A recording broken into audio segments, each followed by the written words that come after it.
दूसरे चरण की वोटिंग आज हो रही है। 2 घंटे से ज्यादा समय गुजर चुका है और हम लगातार जमीन से आपको रिएक्शन दिखा रहे हैं, ग्राउंड रिपोर्ट्स आपको दिखा रहे हैं। इसी कड़ी में हमारी संवाददाता हर्षा कुमारी ने बातचीत की है केंद्रीय मंत्री गजेंद्र शेखावत से। आइए दिखाते हैं उन्होंने क्या कहा। गजेंद्र जी, इस बार चुनौती ये है कि वोटर टर्नआउट थोड़ा सा कम रहा है। Is that a cause of concern? Not this time.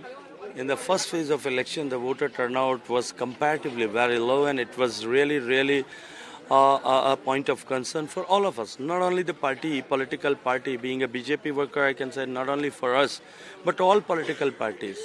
Since our democracy is growing, and now more than 75 years have passed away, so it should not be accepted that voting percentage declines.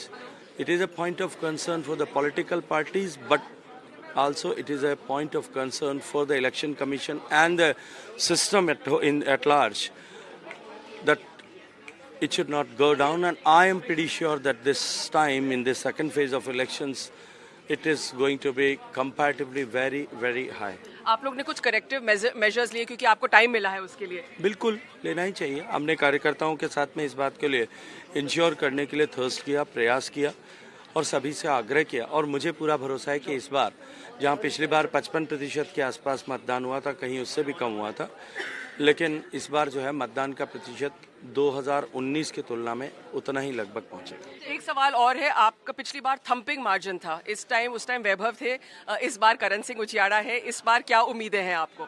विश्वास है कि उससे भी बड़े margin से हम चुनाव जीत रहे हैं। तो सुन रहे थे आप गजेंद्र सिंह शेखावत को।